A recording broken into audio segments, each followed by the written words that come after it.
मेरे पास director PHA हैं जलील अहमद साहब। सर बहुत शुक्रिया आपके वक्त का। सर मेरे लिए तो बड़ी हैरत वाली बात है, हमेशा से मैंने बादशाह को किंग होता है तो उसको सुना हुआ है, और वो तो हमेशा आपको पता है कि कहा जाता है कि आम है। अब आप एक मतलब हमने दरियाफ्त भी किया है, चूँकि कहा जा रहा है कि ये सिंध में दरियाफ्त हुआ है, पंजाब में भी कहीं कहीं मेरे ख्याल से काश्त किया जा रहा है। तो ये मेरे लिए बड़ा हैरान कुन बात थी कि 2 से 35 किलोग्राम तक का ये फल। आपको मैं थोड़ा सा और हैरान करता हूँ, ये Guinness book of world record में, और जो दुनिया का सबसे बड़ा अभी तक जो नोटेड फल ये है कटहल का, वो 55 किलोग्राम 55 किलोग्राम तक का भी नोट किया गया है। और तो सर उसको पकड़ते कैसे होंगे? उसको उतारने के लिए आपको जो है ना, आपको क्रेन निकालनी पड़ती है। और ये दुनिया का सबसे बड़ा फल इसको कहा जाता है, वज़न के हिसाब से, साइज़ के हिसाब से। लेकिन आपको मैं एक और खुशगवार बताऊं बात, ये सिर्फ साइज़ में बड़ा बाहर से होता है, इसके अंदर जो फ्रूट होता है, जो खाने वाली चीज़ होती है, जिसको पेरियंस भी कहते हैं, वो थोड़ा ही होता है, क्योंकि इसमें लेयर्स होती हैं इसके अंदर। इसको जब तो धोखा हो गया फिर। नहीं, लेकिन जो अंदर से निकलता है वो भी काफ़ी ज़्यादा मिकदार में होता है। अच्छा। अगर आपका 10 किलो का एक फल है तो उसमें आपको ये 3 किलो तक जो है ना फ्रूट मिल जाता है। इसका मतलब ये कि मेहनत ज़्यादा करनी पड़ती है। जी, इसको छीलने में काफ़ी मेहनत है, लेकिन जो छीलने के बाद आपको जो अंदर से फ्लेवर निकलता है वो काफ़ी अच्छा फ्लेवर है, काफ़ी स्वीट और काफ़ी खुशगवार उसका फ्लेवर होता है। अच्छा, फिर सर ये भी अगर मीठा है तो ये कहा जाता है कि एज इन आप वेजिटेबल के तौर पर भी यूज़ कर लेते हैं और फ्रूट भी है। कुछ इलाकों में, साउथ इंडिया में और सिंध में, हमारे पाकिस्तान सिंध में, इसको एज अ वेजिटेबल के तौर पे भी इंट्रोड्यूस करवाया गया जी।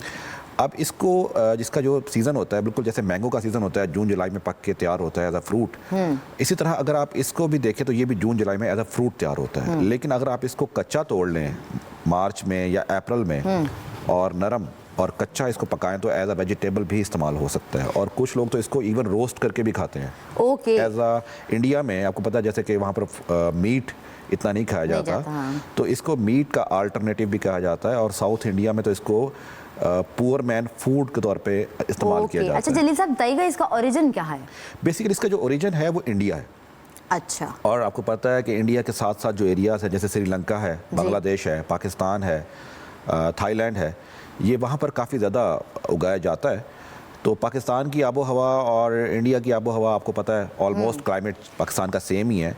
तो पाकिस्तान में भी जो है ना इसकी प्रोडक्शन अच्छी हो रही है, ख़ास तौर पे जो ड्राई लैंड्स हैं हमारे। अच्छा ठीक है, जैसे सिंध के और साउथ पंजाब के एरियाज हैं। ठीक है। अब जब मलेशिया और इंडोनेशिया ने इसके ऊपर तजर्बात भी किए थे, वो किस मकसद के लिए करना चाहा था उन्होंने? बेसिकली इसके वैरायटीज़ होती हैं। अच्छा। इसमें वैरायटीज़ आप, और डिजीज़ का भी इसमें अटैक होता है। अच्छा। तो मलेशिया और इंडोनेशिया जिस पर रिसर्च कर रहा है, बेसिकली तो वो इसलिए कर रहे थे कि इसको डिजीज़ फ्री किया जाए। अच्छा। और इसमें जो सीड है उसको कम से कम किया जाए। ये उनके एक्सपेरिमेंट्स थे, और इसको डिफरेंट एरियाज़ में इंट्रोड्यूस करवाना चाह रहे थे वो, साउथ के और अपने इंडिया के और सिंगापुर में और मलेशिया में। तो इसलिए वो एज आ इसको फूड करके, काट के, केन में पैक करके एज आ एक्सपोर्ट करना चाह रहे थे, क्योंकि पाकिस्तान दुनिया में इसको इतना ज़्यादा कॉमन नहीं है ये फल अभी। तो वो चाह रहे थे कि इसको हम इसमें ज़रिए मुबादला कमाएं और इसमें केन करके इसको पैक करके बेचें। ठीक है। अच्छा जलील साहब बताइएगा, इसका नाम सिंध में कटहल के नाम से मशहूर है कि ये अदरवाइज नाम है, और जैक फ्रूट का मतलब दो नाम क्यों है इसके? नहीं, जैक फ्रूट बेसिकली इसको इंग्लिश में कहा जाता है।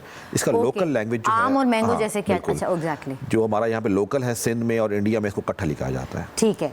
अच्छा हर ऑब्वियसली हर सब्जी हो जाए या हर फल हो, उसकी अफादियत होती है। इस फल में क्या अफादियत है और कौन कौन सी खूबियां? इसमें बहुत सारी अफादियत है। मैं आप जैसे पहले बताया आपको मैंने कि इंडिया में एज आ इसको मीट का अल्टरनेटिव के तौर पे इस्तेमाल किया जा रहा है। तो इसमें प्रोटीन्स हैं, इसमें विटामिन्स हैं, और इसमें ऐसी चीज़ें हैं, जैसे मैं आपको एग्जांपल देता हूँ, इसमें पैक्टिन है, इसमें लैक्टिन है। ये वो विटामिन्स और वो प्रोटीन्स हैं जो कि डिफरेंट डिजीज़ में इस्तेमाल होते हैं। जैसे कि मैं आपको एग्जांपल देता हूँ, पैक्टिन जो डिज़ीज़ है, पैक्टिन एक प्रोटीन है जो कि इस्तेमाल होता है डिफरेंट डिजीज़ में, जैसे कि कैंसर।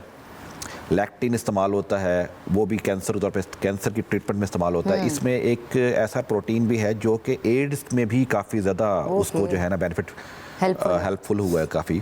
इसके अलावा एंटी एजिंग कॉस्मेटिक्स जो बनती हैं उसमें भी इसमें इस्तेमाल होता है। ये तो आपने हमारे दिल लगती बात कर दी। अल्सर में भी काफ़ी ये जो है ना फ़ायदा इसमें लोगों को फील हुआ है।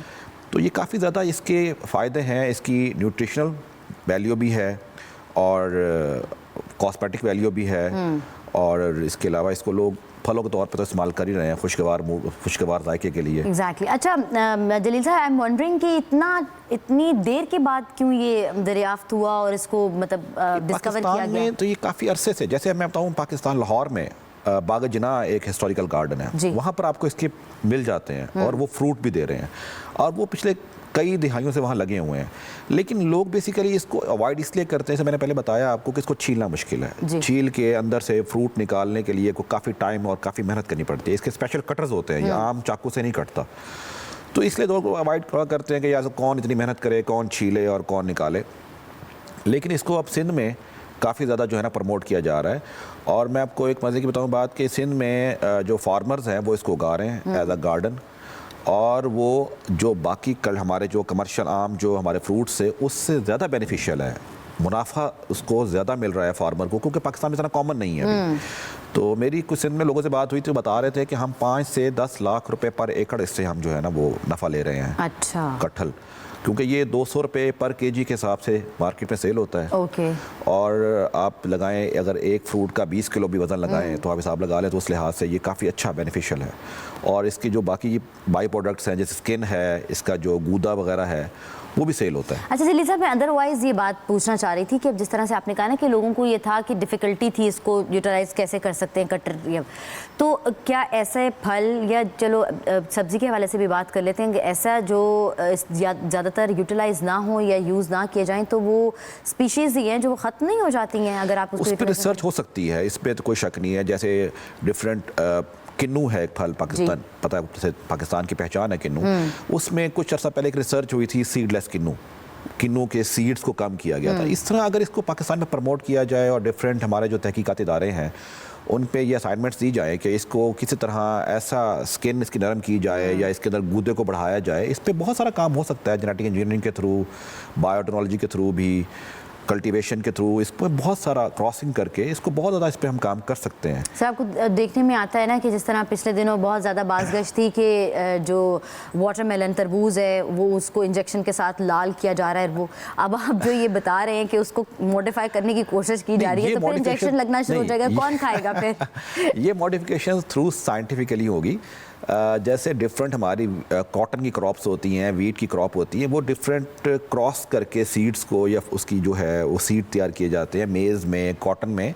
इसी तरह इसको भी अगर आप फर्टिलाइजेशन करके साइंटिफिकली करें तो मे भी कुछ हमारे पास ऐसी वैरायटीज़ निकल आए। जैसे अब कुछ वैरायटीज़ हैं, वो गमलस जैक एक वैरायटी है, उसमें जो है वो गमलस जैक में सीड कम है और आपका गुदा ज़्यादा है। तो इस तरह की बहुत सारी वैरायटीज़ हैं जिनको हम क्रॉस करा के यहाँ पर पाकिस्तान में ऐसी वैरायटीज़ हम इंट्रोड्यूस करवा सकते हैं जो कि हमारे लिए अच्छी साबित हो सकती हैं। अच्छा जैसे एक और बात बताइएगा, अब जिस तरह आपने बताया कि बेसिकली इसको मतलब लाइक ढूंढा गया, सिंध में ढूंढा गया, काश भी उनकी ज़्यादा हो रही है, इंट्रोड्यूस करवाया गया। ओके, अच्छा तो अब पंजाब में भी काश्त की जा रही है इसकी? बिल्कुल, पंजाब में हम कर सकते हैं। पंजाब में इतना भी पॉपुलर नहीं है ये। अच्छा, पंजाब में इसको मैं समझता हूँ कि हमें करना चाहिए, क्योंकि सिंध के साथ जो हमारा पंजाब का एरिया लगता है, बहावलपुर का एरिया है या डेरा गाजी खान, राजनपुर का एरिया, वो ड्राई लैंड्स हैं। अच्छा, इसको ये कामयाब होता है ड्राई लैंड्स में। जो आप इसको लेकर आएंगे, ऊंचाई पर लेकर जाएंगे, ये कामयाब नहीं है। और इसको ड्राई लैंड चाहिए। आपको पता है हमारे जो साउथ पंजाब है, जी साउथ पंजाब में जहाँ बारिशें कम होती है, एग्जैक्टली, तो ये वहाँ पे बड़ा कामयाब हो सकता है। इसको अगर आप वहाँ पर मैंगो के साथ साथ या जो हमारे बाकी गार्डन्स हैं उसके अगर बॉर्डर पे लगाया जाए तो ये अच्छा आपको फल दे सकता है। और ये एवरग्रीन है, इसके पत्ते भी नहीं गिरते, खूबसूरत लगता है, इसका फ्रूट ट्री वैसे लगा हुआ खूबसूरत लगता है। अच्छा, लेकिन अगर हम लोग इसकी काश्त बढ़ाना चाहें तो ये मुमकिन है? बिल्कुल बढ़ सकता है पाकिस्तान में। इसको through seed, through cutting, through layering, गुट्टी बांध के आप इसको, बहुत आसान है इसको प्रोड्यूस करना। अगर आप इसकी बीज लगाएं तो 70% तक उसकी जर्मिनेशन जो है ना वो हो जाती है और मोर्टेलिटी के चांसेस बहुत कम है। आई गेस आप बढ़ाने के लिए, आगे काश्त बढ़ाने के लिए एक तरह से मुझे लगता है कि एक बिजनेस की डेवलपिंग भी है। जो हमारे यहाँ पर फार्मर्स जो गार्डन लगा रहे हैं जो कि साउथ पंजाब में, अगर उस गार्डन में ये साथ एक इसकी भी लेयर अगर वो रिड्यूस करवा लें तो उससे ये फ़ायदा होगा कि कम से कम चलो उनको एक और वैरायटी मिल जाएगी उस गार्डन में ही, और उनको थोड़ा सा बेनिफिट हो जाएगा इकोनॉमिकली भी, और पाकिस्तान में इसकी प्रोडक्शन स्टार्ट हो जाएगी। एग्जैक्टली, और लोगों को ये एक नई चीज़ खाने को मिलेगी मार्केट में। ये एक काफ़ी टेम्पटिंग चीज़ थी। आप देखिए मार्केट में इसको नहीं मिलता ये Exactly, नहीं है, अभी भी नहीं है, नाम पहली दफ़ा इवन सुना। मैं बता, दुनिया इस पे, इंडिया पे ये काम बहुत ज़्यादा हो रहा है। लोग इसको इसके फ्लेक्स निकाल के इसको केन में पैक करके, जिस तरह बाकी फ्रूट सेल करते हैं, चेरी वगैरह, इस तरह सेल कर रहे हैं इसको बकायदा इंटरनेशनल मार्केट में। ये हमारा एक प्रोडक्टिव पॉइंट व्यू हो सकता है कि हमें करना चाहिए।